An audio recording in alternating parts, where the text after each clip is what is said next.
Good morning. I'm here again with an interesting topic that is effective communication. How you can make your communication more effective when compared to all the other conveyance of message. Yes, effective communication is about more than just exchanging information. It's about understanding the emotion and intentions behind the information. As well as being able to clearly convey a message, you need to also listen in a way that gains the full meaning of what's being said and makes the other person feel heard and understood.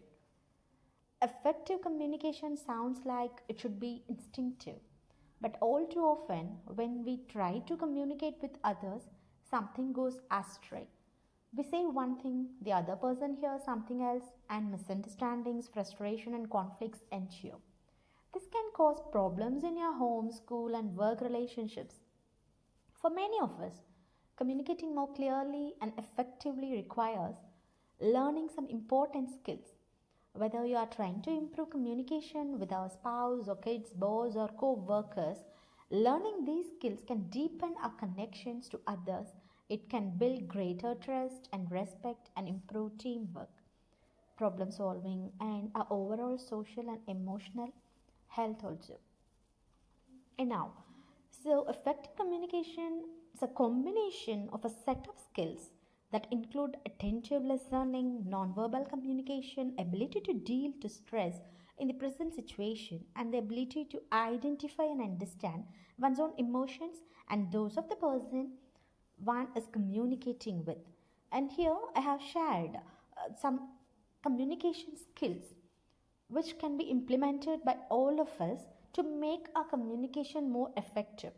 So, the first thing is you have to regulate the information flow. If you want to give some information, there should be some sequence, there should be some flow.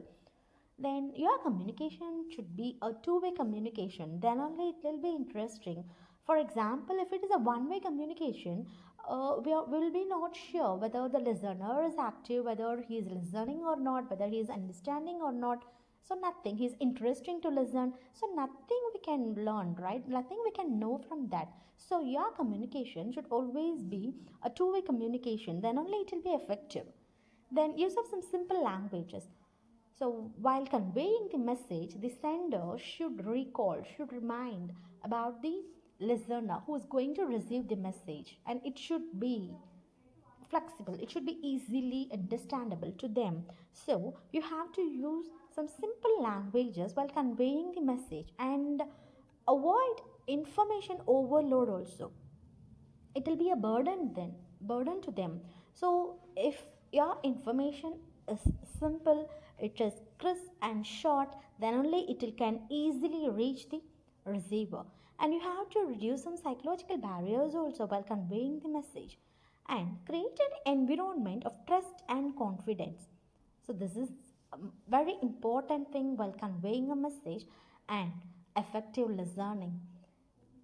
Please try to be aware of that. While conveying a message, the listener is really interested to listen. If he is ready to listen, if he is active to listen.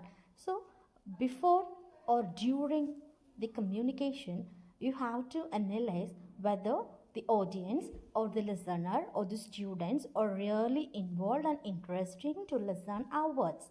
And after that, at the end of the communication process, that feedback is most important thing. So if we are getting enough feedback, then only we can call our communication as an effective one. So these are the effective communication skills one should be followed while communicating. And I can give some more list, that is, you can gather your thoughts, choose your words, what should be used while communicating. So before communicating, you have to choose your words, that is, you can select some simple language. Voice modulation, body language is also important. So, listening, concentrate, eye contact, postures, simple and familiar languages, then questioning skills. All these things are to be implemented carefully in order to convey as well as to receive the feedback. So, thank you so much. In this class, we discussed about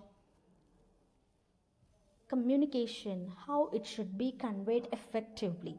And in the next class, we people are going to discuss the types of communication and how the communication can be classified based on so many things. That is what we are going to discuss in the upcoming class. Thank you so much for listening. Thank you.